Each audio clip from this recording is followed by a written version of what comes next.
Hey, everybody, it's Ann, and it's just a little after 10 o'clock, and it's hilarious that we're talking about resilience today because just Steve and I getting connected on this call is being a challenge on its own. So he's still trying to get in here, and how's it going, Steve? Again. Okay. All right. I'm going to take you. I'll leave you over here to the side, and I'm just going to read your bio while we're getting logged in. So it's like I said, it's funny that we're experiencing the need for resilience live together right now. Oh, there he is. Oh my gosh, Steve. He's here. All right, I'm going to take you off the phone and make sure that your volume is not muted. How we doing? Woo, high five. We got it. Oh my gosh, many miracles. We have to celebrate them every day. All right, well, this is my good friend, Steve Drum. I'm going to tell you a little bit about his background, but let me start off with how Steve and I know each other. We both took on the challenge of HPS, which Heroic Public Speaking, an amazing organization led by two fantastic humans, Michael and Amy Port. And Steve and I both signed up for the graduate level course, which is, putting yourself in a very vulnerable position in order to grow and learn, which is part of what Steve's going to talk to us about today. And I'm so grateful that we were in grad class 9, shout out to grad class 9, and that we had the privilege of getting to know each other. And Steve's background, as many of you already know, is that he's a combat tested, retired Navy SEAL Master Chief. No small accomplishment. Mouthful. 27 years. He just retired. So he's been serving for 27 years and leading and building high performance teams. And to our advantage is that he's taken that real life experience and knowledge, and he's put it into a methodology and a training program that helps organizations build strong teams, to build greater resilience, and to help them navigate change. So we were going to have this conversation anyway, but now in light of what's going on in the world, it's like incredibly timely. So thank you for joining us, Steve. Oh, my pleasure, Shannon. Thanks for having me on. Oh my gosh, my pleasure. So there's so many things that I want to talk about. I think the starting place could be your experience. So can you just give us a little history of your experience in the Navy SEALs, and just, I would love to hear about some of those peak moments where you really felt like you needed to be ultra resilient. But I think just a overview of your experience would be a helpful context. Yeah. So I don't want to just bore everybody with the whole origin story, but I'll give the basic highlights. So, I joined the Navy right out of high school, 18 years old, 1992. And I joined with the express purpose of being a SEAL. That's all I wanted to do. And unfortunately, I wasn't very good at math. And so I missed the qualifying score for the program by a couple of points, right? So I check in, I go to Navy boot camp thinking that, because my recruiter was like, they'll waive those couple of points. Dumb kid that I was, I believed him, right? And so I show up at boot camp and like, no, that doesn't work. You're not going to. And long story short, I end up at a shore facility in Connecticut working on submarines. And at that point, they're like, well, you're going to be here for a minimum of 2 years before you can even thinking about going to SEAL training, which, the younger you are, the longer that those time windows seem, right? And so Totally. 2 years was a long time. And of course I was very discouraged, but I think the point is that because I was committed, I was completely committed, I found a way to succeed. I was very fortunate to hook up with a mentor that trained me and a bunch of other guys who wanted to go to basic underwater demolition SEAL training, or BUDS as we call it. And there was probably 15 about 20 of us. And I think, of those groups, It was me and another guy. We're the only two guys that actually successfully completed the training once we went out there. But the whole point that I'm trying to make here is it started with that level of commitment. And anything we want to do in life, we want to, attain success. We want to raise our level of performance. It all starts with the supreme level of commitment. What you're committed to, the processes, the people you're committed to, and what you're willing to do, what you're willing to invest to get there.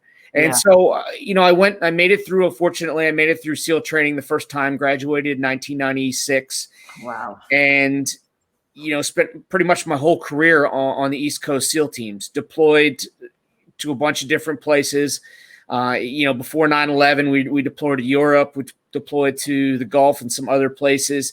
And, when 9/11 kicks off and we're waiting to see what happened. I had actually was deployed during I would have been deployed during 9/11, but I got hurt in a parachute jump, into Scotland like a month before 9/11 and had to go get a surgery and went home.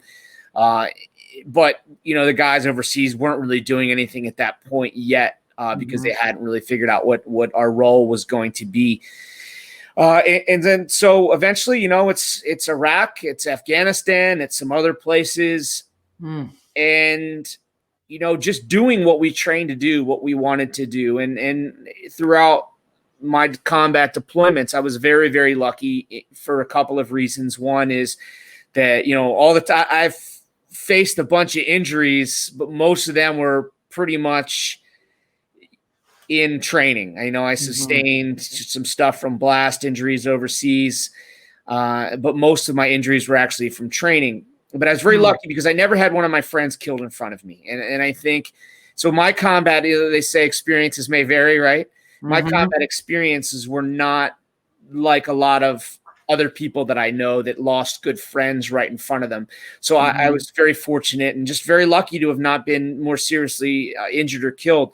And so I'm very mindful of that and thankful of that. For sure. Me too. Yeah. And so, so here I am. The last job that I did in the Navy was we called Warrior Toughness. And so in 2017, I was approached by the Navy, my admiral, who said essentially, hey, you, a clinical psychologist and a Navy chaplain, you got to figure out how to make our sailors tougher because we may be at war with a peer or near peer competitor in the distant future. And of course, just our people need to be tougher. And so we had to figure out, well, what does that mean? What does it mean to be tougher? And we had to figure that out before we even got into building a program. But that's what we did. We built a program, which ended up being a successful program that's really started to grow. And it was approached from three very different areas: psychology, the warrior, and the chaplain. Can we touch on all three of those today? Absolutely. Okay. Because I think that, I am curious to know how you figured out what they needed. But that might be a whole other discussion, because I think that that's really applicable to our businesses, because we know like the team isn't functioning properly, or we know that we're not collaborating well with our peers, or we know that we've got to be more equipped and innovative to deal with the competitive forces in the marketplace. But many times we don't know, well, what is the root cause of the problem, or what are we trying to solve here? So I find that really interesting. And then I'm also curious to know how receptive they were to it, but it sounds like they were really open to getting the training that they needed. Yeah. So just to give the backstory on that, there were some things, I don't want to really get into it, but there were some things that said, hey, our sailors in the fleet, and this is not the SEAL teams. This is all basically trained sailors that come through the Navy's Recruit Training Command or boot camp up in Great Lakes, Chicago. And initially it was like, all right, well, we're going to grow, we're going to build capacity on the vine, so to speak, when these sailors are new. At the same time we did that, Navy boot camp the psychologist at boot camp conducted a quality of life survey for all of the staff members at boot camp. And mostly geared towards what we call the recruit division commanders, which in the Army or Marine Corps you see in the movie, they're the ones with the smoky bear hats, right? They're the drill instructors, right? We call them RDCs. And so what that revealed was that they were under an exorbitant amount of stress, working in excess of 100 hours a week. And it was mostly stressful for those that had families, because they are leaving the house in the dark before they're awake, and they're coming home in the dark after everybody's asleep again. And they're home, but they're not really home. And that created a lot of friction points for the families. And so we realized that two things. One, we needed, of course, to develop the program to make our recruits tougher, but we needed to give those RDCs the tools as well, primarily to more seamlessly teach the recruits, but also to make sure that they could stay focused, they could stay engaged, they could be stronger, they could be tougher and more resilient, and they could leave their tour at boot camp and go on to their next job in the fleet with their families and their careers intact. And so we had to approach it from that angle. Wow. Oh my gosh. And have you seen a result? Like, have you seen that by investing in these 3 ways that you mentioned, that they found a better quality of life or greater health? Yeah. And so we measured it because, everything is, we use anecdotal evidence sometimes, at least in SEAL teams. We'll use, we don't strictly go by the researching the numbers after we conduct a number of combat operations and you say, hey, we're seeing this trend as relates to our tactics, what the enemy's doing and things like that. And so we adjust and we change. But for this program, in order for it to really have the credibility that it needed, we needed to have research psychologists run the study and control groups and gather the data. And so that's what we did. We ran divisions of recruits. One half or one part of it would get to train and the other half would be in the control group. And so what it revealed is that the recruits got better in a number of ways. And the different tests that they were able to take, the inspections, which are very stressful, their actually physical training scores went up. And most importantly was we increased what we called on-time graduation rates, meaning less recruits were going to medical to escape or take a knee, and more of them were staying in training, focused and engaged, which means that rather than getting rolled or set back or dropping out of boot camp, we're getting sailors graduating into the fleet much faster than we were before. And so with that, we realized that we had something that was effective. And we also, of course, conducted another quality of life survey for the drill instructors. And what that showed is the ones that were brand new to boot camp that came in to go through the school to teach recruits, they were better off than those who had gotten the training midway through their tour. Meaning they were more open-minded and more receptive rather than trying to try new techniques combined with their old habits. And that's what we found. Oh my gosh. But by and large, we got, the surveys we conducted, we got a lot of really, really good feedback. And so we started partnering with other organizations, the officer development, officer accession community, and Navy nuclear power school. And then now it's going out even more places since I've retired. Wow. What a legacy. Thank you for that, Steve. Holy cow. So let's look at those 3 pieces, because I think there's a lot of wisdom that we could gain and use in our own lives right now. So could you just walk us through some of those? Yeah. So I'll start off by saying, and I did a video yesterday on LinkedIn where I really discussed kind of resilience and what resilience is. And, because we had to find out what the definition for resilience is so we could compare it against the program, what we were doing. And so, resilience is essentially, because people would ask us, hey, is this a resiliency program? And so we had to define, resiliency as our ability to suffer or to engage, challenge, to engage with failure, setback, adversity, and to snap back to it, to the level we were. Whereas that while that's a component of warrior toughness, it's just a part of it, because we had to figure out, okay, well, what's the definition of toughness, right? And for us, it was threefold. First is to take a hit and keep on going, right? To take a punch, whether that be in combat where, your missiles on board, being fired at your ship, your teammates have been injured or killed in front of you, and you need to get back up. You need to save the ship. You need to return fire. But it also means the other areas in your life where you take a hit, where you didn't get that promotion that you thought you deserved, where a loss in a relationship, a loss of a loved one, where you still have to get back up and find a way to succeed, find a way to move forward. And so the next piece of that definition was the classic perform under pressure, that mental toughness, right? So you have physical toughness that we would use, that we'd have to use in the beginning part of our training, is like to just keep running, just keep going, no matter how tired, no matter how broken you feel physically. But what we're talking about here with performing under pressure is being able to be in that moment, as we call it, on the X, as we were trying to figure out, right, to get this live session going. Being able to be in the driver's seat with emotional control, able to think clearly, be calm, cool, collected, and make very, composed and deliberate decisions. And we can see how that would translate to all the areas, right? And it's very much important right now as people are watching their businesses being crushed and dealing with the stresses on their home front. And the last part of the definition is to deal with the day in, day out grind, right? And we're also seeing that now, right? I mean, we're all getting through like maybe the honeymoon of the first 2 weeks, cooped up at home.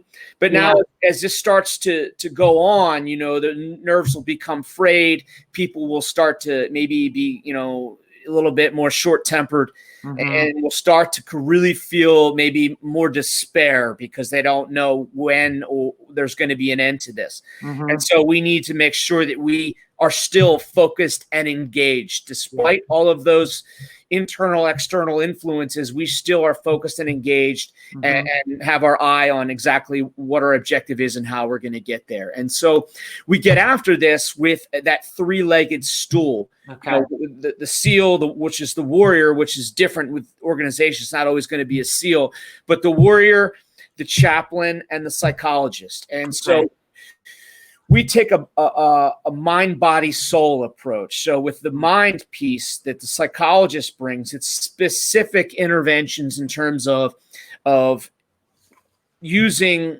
performance psychology, sports psychology, and performance psychology techniques that we would use also in the SEAL teams to make us be able to be tougher mentally and be able to perform under pressure. And then we have the body, which is obviously, if you're a warrior, then you need to have a high level of physical ability to be able to do that. But I also would conflate with that training, effective training. So even if it's not about push-ups and, running and all that, it could still be realistic scenario-based training, or what kind of skills, what kind of knowledge do we need to attain to be better? What kind of those basic fundamentals that we need to be really good at? And I would put those in that bucket. And then lastly, the chaplains would bring the character component, the spiritual fitness. And it's not at all, it was not at all religious. What they would say is, if you find sources of strength in the spiritual sense or with religion, then yes, absolutely, lean into that by all means. But it wasn't about religion. It was more about finding your why, making sure that you're a person of character, making sure that you're a person who acts with integrity, that makes the right, ethical decisions. And that was really, because that's a part of toughness, right? That's spiritual, and that toughness of character and decision-making. Because you look in some cases, in classic naval combat, when you take hits to your ship, you have to control the flooding, right? So you have watertight doors, and you may invariably have to close a hatch on some of your friends because you can't find them right then and there, but you have to save the ship. And so you might be closing the hatch. It's like you've got 30 seconds for people to get through, and then you've got to do that. And you've got to make those, you've got to have the toughness in that sense to make those really, really difficult decisions. And as a leader, we have to be able to make really difficult decisions. Sometimes ones that are unpopular, ones that where we have to let people go, those type of things for the betterment of the overall goal. Right. Absolutely. Yeah. Not easy to do at all. So when you talked about that, the mental toughness and the training like a athlete, what was the term you used? Performance psychology or sports psychology. And so yeah. Like what would be an example of something like that we could share with the people watching? And by the way, if you all want to ask Steve questions, you can put it in the comment box, and then we're going to get to that point at some point. So yeah, could you give us like an example of what that is, or something that we could practice? Right. So there's two different kind of ways we would get after the mental competencies. And the one was the performance psychology strategies. And a few of the ones that we would use is we would use mental rehearsal or visualization. So before you're about to do something stressful, right? And it could be a sales call. It could be a leadership situation. In the case of these recruits, it may be going into do a stressful firefighting training evolution. And so we would put them in different situations to teach them that. I think for the mental rehearsal piece, they would do a swim test when they first got there, and we would teach them how to visualize, how to basically put yourself in that situation before you're ever actually in it. And so if you watch athletes, if you've ever watched the Olympics, you'll see athletes kind of moving their hands with their eyes closed, kind of doing that dance. And what they're doing is they're trying to be in that moment. And so when you're in that moment, a couple things you need to consider. First, that two things: it needs to be vivid and controlled. So it needs to be vivid. So before you get into that pool, right? What does the chlorine smell like? What noises do I hear? What's that water feel like on my skin? Okay, we're making it very vivid and realistic. And the next piece is we make sure it's controlled. We can and we should do what we call catastrophization, meaning we should think about what could potentially go wrong, right? Or what challenges could I face in that moment while I'm rehearsing it? Yeah. But we always are the masters of our destiny in that exercise. We always make sure that on the back end, when we exercise that, we're always getting the desired outcome that we want in that situation. So it's very important that we do that. Then we'll pair that with self-talk, right? I always say as humans, we talk to ourselves more than we do anybody else. Yeah. But when we do it, we've got to make sure that it's specific, realistic, and most of all, it's got to be helpful. So we'll teach the recruits how to develop a performance statement to give themselves confidence. We'll teach them how to make sure that they are talking themselves through. Like, for example, if you're out there running on the track, rather than just thinking about how much you hate running and how much you're suffering, instead, you're going to fill that space with useful, like you're going to focus on stride. You're going to focus on breathing, and you're going to occupy your headspace with that, with the things that are going to get you through specifically and in a helpful way, get you through that situation. So you said specific, realistic, and helpful. Okay. For the self-talk piece. And then so if everybody can grab it. And then, so there's a couple others that we teach, but then Steve, I'm going to interrupt you. I heard recently, rather than listening to yourself, you have to talk to yourself. Because I think, yes, it's true. We do have a dialogue in our heads. And for some people that is an unknown. So today's a big day for them to realize that we do that. But rather than just listening to ourselves, which I think is anxiety provoking, what you're suggesting is talk to yourself, like direct your mind into these things that are specific, realistic, and helpful. I think that's very useful. Well, there's a couple threads right there, which I'm glad you mentioned. When I'm a big proponent of using the philosophy of respond versus react. Yes. And there's a couple things that go into that. Now there are things that happen to us, right? And we can take the approach to just react to it, right? Which is sometimes we have to, right? Somebody throws a ball at your face, or a deer, runs out in front of your car. There's a certain reaction that you need to do. But Sure. by and large, we need to respond. And so if we're just listening to ourselves during times of stress or times of difficulty, then we're very much in the reactive piece. But we respond to that situation by filling that headspace with the things that are going to help us. And so we take a very active role in that. But that's also one of the fun classes that I helped teach with a psychologist, was a class on understanding emotions.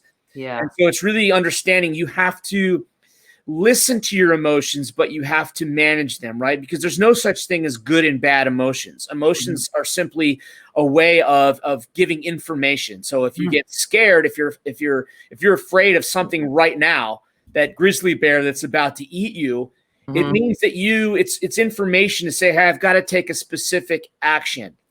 But if we don't put those emotions in check, if we don't have those emotions give us information at the right time, or if it's too much, then we can't act. Then we become locked up. And so it's very critical that we listen to the information, but we take that pause to make sure that we frame it in a way that's going to be helpful. Totally. Success. Yeah. And I've heard you say before, like, to control the things that you can control, and how many things are out of our control, which is something helpful for us to be reminded of again today. And I think there's that difference between cause and effect, which is sometimes we think that those are magnetic forces, like this made me do this or this made me feel this. But what I'm hearing you say is that there's a space in there. You called it a pause, where you choose, what you're going to make it mean or how you're going to respond, and what that's going to mean to you in your overall life and happiness.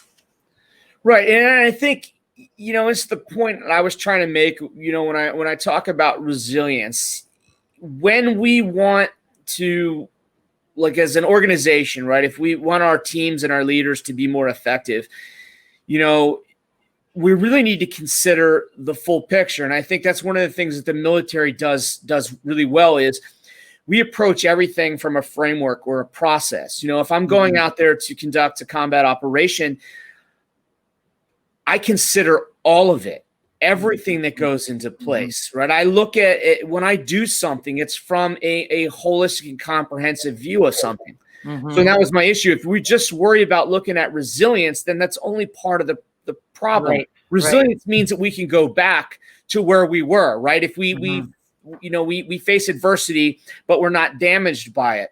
But in those moments in our life where people rise up, where people shine, it's because of their ability to perform in that moment, not just survive it, but actually thrive and perform in it. And so with that said, we need to go about building that process. We need to build the skills that enable that.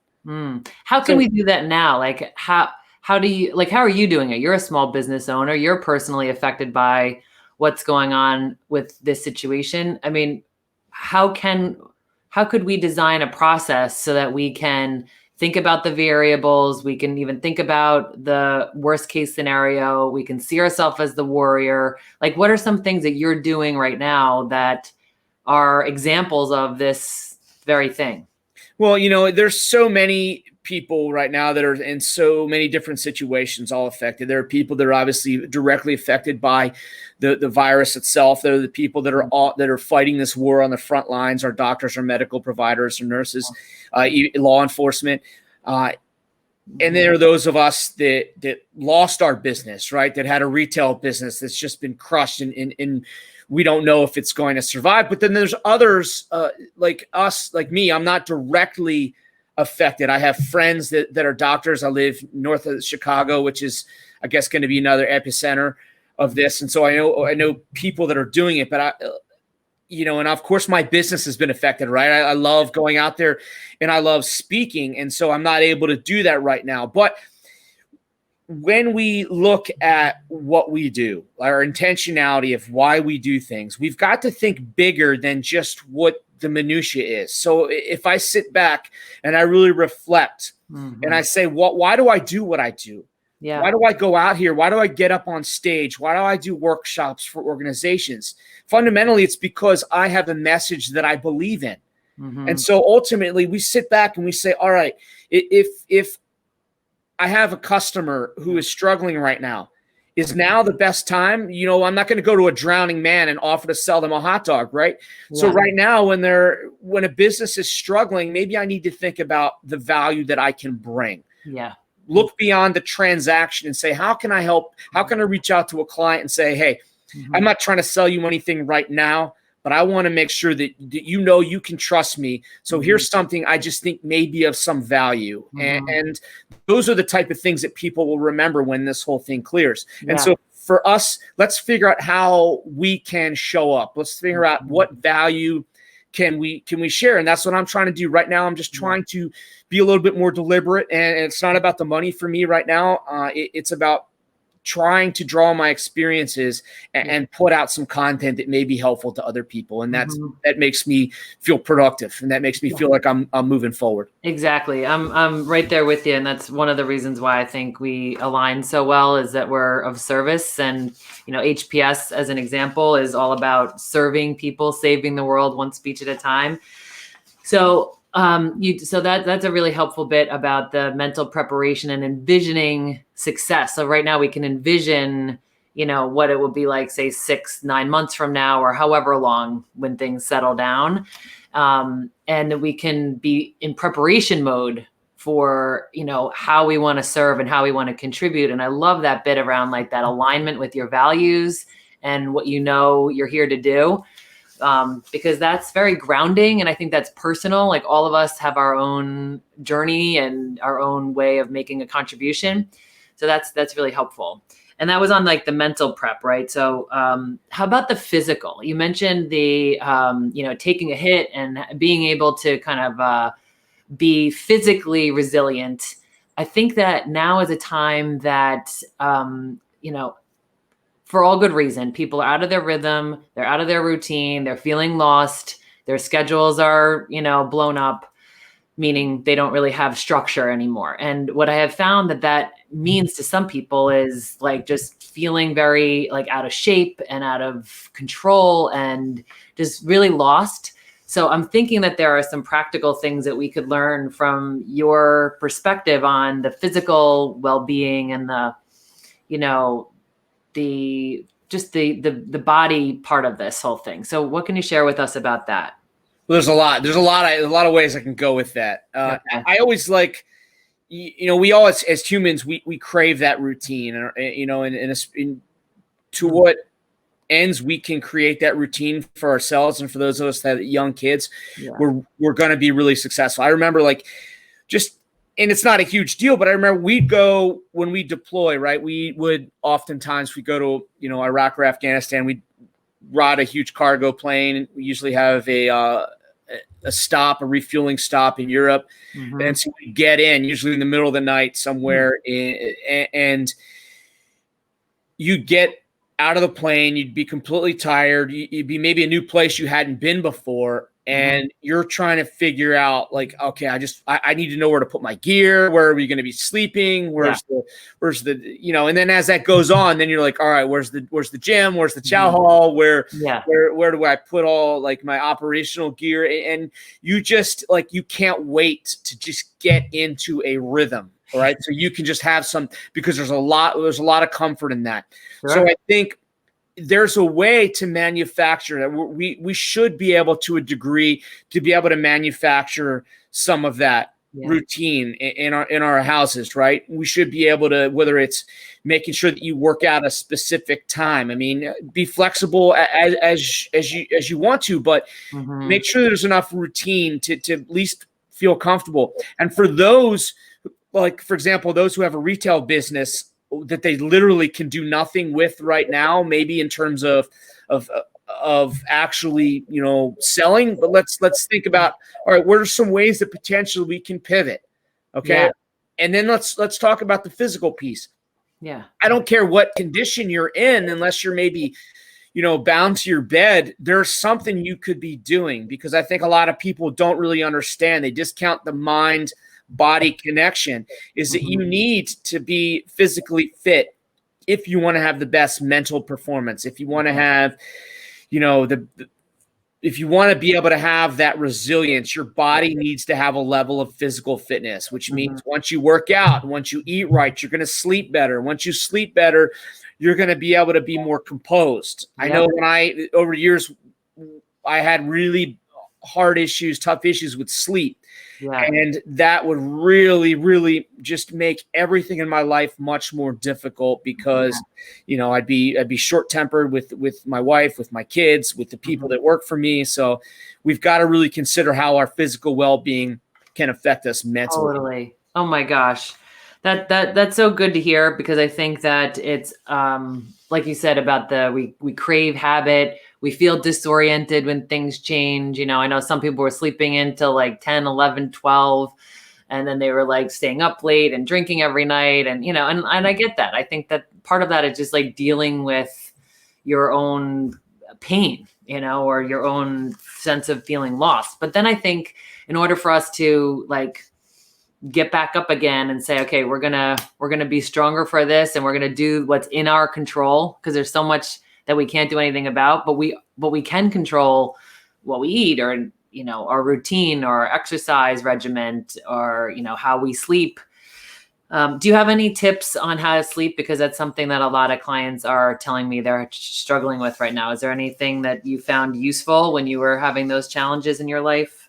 Yeah, for sure. I think, really get people to understand some basic sleep hygiene. And it takes discipline, right, to not be on your device before you go to bed. I like to, if you're having really, sleep issues, don't watch TV from your bed. Beds are for sleeping and for the other thing. Yeah. Other than that, make sure you have good sleep hygiene. I'm a big believer in, let's see, one of the other mental components is meditation. And so some good, and there's different meditations you can do for sleep. There's progressive muscle relaxation where you tense your body and then relax it. And so have a routine for trying to shut it off. If there's things that are nagging, is one of the things that I learned, where if there's things that you may tend to ruminate with throughout the night, try to see if you can put a button on those by writing them down, by writing it down and addressing it. Okay, have an answer for that. So I'm going to do this. And in many cases, at least for me, it would give me a sense of peace. Okay. Like this nagging thing. And then you can close it and say, hey, I'm shutting the door on this right now, and we'll deal with it tomorrow. And then you would really get up and you would write it down. Yes. And you would write down your solution to it, or you would just get it out of your mind? Whatever I need. If I could provide a solution to it. If you had something. Okay. Yeah, but I'm going to try to answer that question. I'm going to try to answer those questions. Then the other big component is largely what not to do. Right? You know me, Shannon. I'm a big fan of my bourbon. But if it's gonna wreck my sleep, especially if I do it. Like I try now, if I'm going to have some drinks, I try to restrict it unless there's a special occasion, right? Yeah. Right now, I'm trying to restrict it to the weekend, Me too. Friday and Saturday. And I try to get it done earlier in the day, so some of that alcohol will wear off by the time I go to sleep, because alcohol and Ambien they make you unconscious, but they don't make you actually, there's no sleep architecture when you rely on that to pass out, right? So they both work in the same way. So if you're relying on sleep aids like Ambien, if you're using alcohol to medicate and go to sleep, understand that that's not giving you real sleep. Right. And so your body needs that architecture to make sure that it's fully recovered, and physically and mentally. So be very mindful of that. I mean, who doesn't if you had a stressful day, I got it. You want to have a drink, but very much keep it in check. Yeah. Same thing with the nutrition, right? Indulge. It's a good time. Maybe bake some cookies with your kids, but keep it in check. Don't become a prisoner to those type of comfort items. Yeah.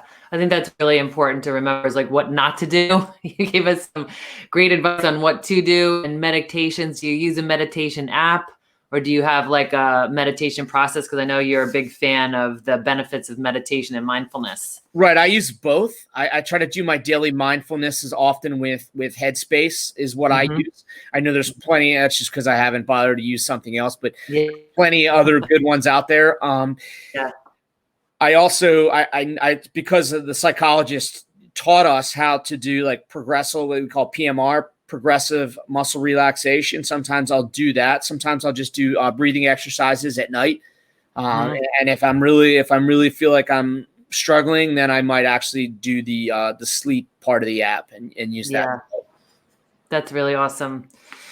And did we cover the emotional part of this yet? Because I think that people are really struggling with the just how they're feeling. I remember you saying that the emotions are not something to judge; they're information giving. But I know that the anxiety was already on the rise, and now it's out of control. And then loneliness. People were suffering from loneliness before we were socially isolated. What are some of the practices that you subscribe to, and in addition to what you've already shared, that you think could be helpful? So again, emotions are a way of giving us, and I think it's good to fundamentally understand why we have certain emotions. And I think probably the one that comes to the forefront for many people is anxiety. And so anxiety differs from fear in that anxiety is more about, fear is in the here and now, right? What's going to happen to us immediately, like things are happening right now. We're being threatened in this very moment. Whereas anxiety is about what's going to happen tomorrow. And so the reason that we have anxiety, both socially and individually, is socially we have anxiety because we want to garner an effort as a tribe, right? To make sure that we're preparing for winter, we're preparing for attack, whatever that is. Yeah. Individually, it's lets us know that we need to start preparing for something. Mm-hmm. Now, where this goes off track is when people don't take that information and try to rationalize it. So, for example, people will say, all right, well, I'm worried, I'm anxious about a potential threat. And so let me address that threat by going out and hoarding, paper towels and toilet paper. Let me address that threat by going out and, panic buying guns and ammunition, to which we have no training to use. In so doing, the risk that they're actually incurring more risk. They're incurring maybe more exposure because they're going out there into a crowded gun shop. They're incurring more risk because now the likelihood of them having an accident with that firearm or God forbid. So it's not really taking a rational approach to how we should use that information. And so we can look at what's going to happen in a few months, right? And we need to be realistic, right? We can't just be Pollyannish about the potential, for us now. We're like, okay, we could be in this thing a lot longer than maybe we thought. It does us no good to stick our head in the sand. Right. But we also have to frame it in a way that's helpful and useful, right? And so we're like, okay, let's try to address some of that anxiety by engaging in productivity that's going to be useful. Yeah. So we're like, hey, let's have a goal. Let's have some small goals and checkpoints that we can hit and feel good about. Mm-hmm. That's the big thing. Let's have things. Let's find a way to have wins. Yeah. And when it comes to the loneliness piece, what are we doing to engage? Yeah. What about those people that we haven't talked to right now? Chances are they have time. Mm-hmm. Why not be the person to reach out and say, hey, because there's a good chance that they'll be really happy if you reach out to them. Mm-hmm. And now's a great time to, I know, within the HPS community, we've done our calls, we've done virtual coffee sessions. Yep. I've connected this past weekend for virtual cocktail hours. And so it's not as good as being right there with somebody, but it goes a long way. It really does. Connect with a bunch of different people.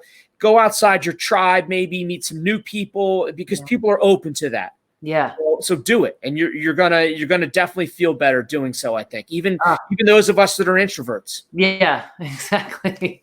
Yeah, I totally agree with that. And on that point, on the tribe, one of the things I'm sure I know you experience as a SEAL is that brotherhood, that community, that sisterhood, the connection between you and your whole team. What are some of the things that you were taught in SEAL training that transfers now around this togetherness? Like, we're all in this together, the strength in numbers, that bit around, we can do more together than we can alone. How can you speak to that in this moment? Yeah, there's, when you construct, a SEAL element, right, you're constructing it with not just personalities, but you're constructing it primarily for the different qualifications that people have, right? So it's, okay, we've got a guy we got a sniper, we've got a breacher, we've got somebody that can, that can direct aircraft for us, or radio operators, all the people with these different specialties, right? And so when we look at growing our tribe, let's say it's within our neighborhood, within our community, within the people that live, with us. I was listening to a podcast yesterday where a fellow SEAL was talking about how he's going to go out and knock on all of his neighbors' doors, and keep a social distance, but knock on the door and say, hey, just want to let you know, for those obviously that know him, just to reassure them that, hey, I'm here. I am prepared. I am well. I'm well armed. I'm well stocked. If you need anything, reach out. And it's an opportunity to reach out to neighbors that you might not have ever even really talked to, and just say, hey, here's my number. If anything happens, give a call. And so we can help each other. Let's look to people right there. Let's build that team of resources where we can reach out, and people will come to one another's aid. If there's elderly people living on your street, maybe go reach out to them and say, hey, how can we help? And that you're going to feel good doing that yourself, right? Totally. And of course, you're going to strengthen that tribe in your area. And so that's what we're all about. Because I think one of the things that we would always teach when we would assault buildings, when we would be clearing rooms, you would clear your room, right? You'd be done, you engaging whatever threats. And then the instructors would say, okay, now find a job. So find something to do. Find a way to be productive. Take initiative. There's always something you can do to help. There's always something you can do to be effective and productive. So find out what it is. Oh, that is such sage wisdom right now, is find a job, find something to do with your talent, with your abilities. I also love the idea around constructing a team with compatible strengths. You have somebody who can do this, somebody who can do this. And even in your own family or whomever you live with, that you can, align tasks according to strengths and try to get everybody involved and productive. And then you also said earlier around the wins, look for the wins, the ways in which you can have evidence of making a difference every day. And then I think something else that you talk a lot about, and you mentioned it in our introduction, was around commitment, getting really committed and buying in, all in on something. So it's not I don't know, maybe I'm going to be okay after all of this is over. It's no, I'm going to be okay. We're going to be okay. We're going to learn from this and benefit from this. So I think, staying committed to making contribution, to staying healthy, to having good habits, all of those things that you've given us gems about today, it's really about commitment, right? Yeah, it is. It all starts with commitment. If you want to be better in any area, if you want to succeed, it's all about commitment, right? And one of the first things you need to do, and it sounds, very, very obvious, right? Perfunctory to say that, hey, we need to clarify our objectives, but that's exactly what we need to do. And it's the things like I mentioned earlier, okay? We're going to have to, for many of us, adapt. We're going to have to pivot. Let's ultimately think, what is the value that we can bring to a situation? Okay, what do I want to do? Okay, let's be very realistic about our capabilities, our capacity for doing what we need to do right now. Where are we right now? Okay, so we gotta be realistic with ourselves, self-assessment, and then where exactly do we want to go? Let's really be clear about what that finish line looks like as best we can. It's not to say that things aren't going to change, but when we have a start point and an end point, then we can start to build that roadmap, right? And when we build that roadmap, we start creating for ourselves those easy, low-hanging fruit objectives, checkpoints, right, that we can bang out. And then the more, the intermediate goals, the halfway points, and then the more distant goals, okay? So we've got to stay connected with that, and we've got to have those checkpoints, because we have to constantly be able to check in with ourselves and say, are my actions, are my behaviors, are they still aligned with who I am as a person? Are they Mhm. still aligned with my goals? And are they still relevant, right? Am I still doing things that are getting me to my goal? Because the situations on the ground change sometimes, right? So we Mhm. may have to tweak that plan, Yeah. so we need to be very focused, and we need to be aware of what's going on around us to make sure that we're still making sound decisions. Right. Excellent. Yeah, because the process that you created, I think it's called Land on the X. Performing on the X. Performing on the A X. lot of things that I talk about. Yeah, amazing. And you've shared many of the elements with us already today around being committed, like you talk about validate, revalidate, like, figure out like what is the target. You just mentioned it right here. Where are we going in the future? What are the mild points like? Then you talked about preparation, the body, mind, and spirit, soul preparation, and, how you can bring yourself to mindfulness and meditation and focus. And then the third step in your process, I think, is execute. So that's the doing. And today you talked about, have those small wins, find ways to be successful, set specific goals, right? Deliver. And then the last step in your process is around reflection. So I'd love to have you close with that, and then let people know where you're at and how they can find you. Sure. So again, yes, it's commit, prepare, execute, reflect, right? The execute is, like you mentioned, the perform, it's on the X, right? It's all the things. And the one point I want to make about that is there are things that we need to do to make sure we're focused and engaged more on that X when we're executing, right? Yeah. But much of that is largely predetermined by, what we've invested into, right? And we've invested in what we've done to prepare for that moment. So when we talk about reflection, another thing that I think we do really well in the military is what we call our after action review process. Mm-hmm.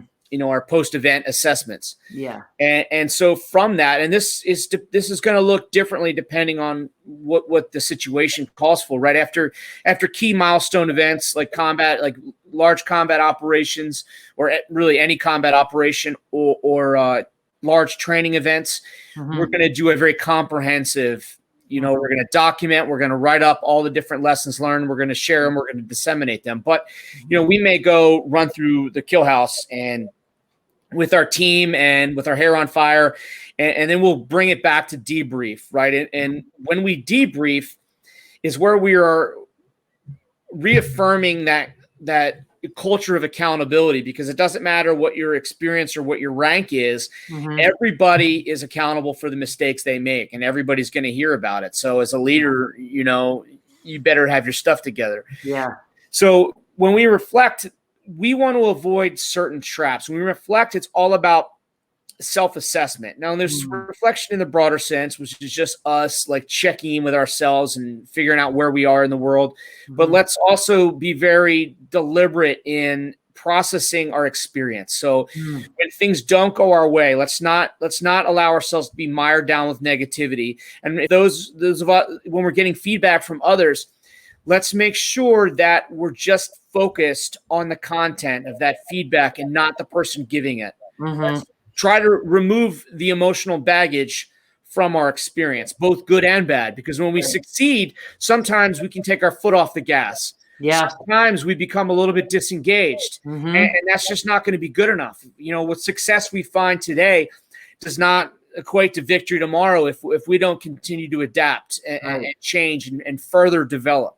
Yeah. So we don't want that complacency to set in. So those are some of the main things. That's so helpful, Steve. So when do you suggest we do AARs now? Like, should we do, would you recommend, not should, but would you recommend that like at the end of every week, we kind of like recap what went well and where we were successful? I mean, how can we apply that really valuable piece of the process to our current circumstances? Well, I recommend both periodically and episodically. So periodically, as you suggested is put that on the calendar. It depends on what you have. And I think that's going to look different for everybody. I think if you're just starting off, then put it on the calendar every week to say, all right, let me dear diary, dear diary, what did I learn this week? Right. What have I done? And what have I drawn from the experiences that I've had this week? And then after each significant thing you do, now granted, like I think the output for many of us, the outcomes are going to be smaller, right? Like I'm not going to give a speech in front of several thousand people right now. Yeah. So I will scale it back to make it more appropriate. So after each, a live event with my friend Shannon Cassidy, I might sit back there and say, okay, was my message clear? Did I get the points out that I think are most relevant and beneficial to the audience? Yeah. So we need to do that after an event. So if you have something, an engagement of some sort with a customer, or even with your family members, let's make sure that we're extracting some maximal value from that. Agreed. And I know some people are subscribing to journaling right now because this is such a unique moment in history. I think journaling, to your point, I suggest gratitude journals, like just even writing down one thing a day that you're grateful for or that went well today. An easy way to do what you're suggesting as well is like have a sheet of paper. On one side, there's a plus. On the other side, there's a delta, which is a sign for change. And just what went well, what would you change? Like right now, I wanted to get some questions from everybody, but I can't see them on this platform. So just something I would change in the future, right. But people, we can keep the conversation going on Facebook. So I just think that's a really helpful piece of advice that we should, have those moments in time. And that would also help us to stay motivated to accomplish those goals that you suggested we identify and go after, so that we've got something to reflect on and we say, okay, this is what I was aiming for. Here's what I accomplished. And I love too what you said about making it realistic to the moment we're in right now. So your presentation is phenomenal, and I can't wait to be in an audience of thousands of people watching you deliver it someday. But in the meantime, you are offering coaching for people who are looking for like resilience coaching or support in how they're dealing with the now and how they're preparing their teams to deal with change. Is that true? That's true. And so, I've talked to a couple organizations, and I realized, like I had a client the other day, a former client, reach out and say, hey, we're in a rut. Could you just come on and give us a short message, but answer, like do a Q&A. And it was fun. It was enjoyable. And they seemed to really get a lot out of it. And so, I'd offer right now, if you're somebody who's really, really struggling and could use, a talk, hit me up on my website, Steve at stevendrum.com, STEPHENDRUM.com, and let's have a conversation, and I'll help where I can. And if you'd like me bringing me into your organization to go through some of these actual lessons and deliver some more organized content, then I'm happy to do that as well. That'd be great, Steve, because I think you could do a lot of this via a virtual workshop where people could go through these steps. They're way deeper than we brushed on today. But I think that would give everybody like practical things that they can do to stay strong and resilient and get through this on the other end even better. So thank you for sharing so generously your experience, your wisdom, your heart, and your intention to serve. So I'm so grateful for you. Thank you, Shannon. All right. See you soon. Bye.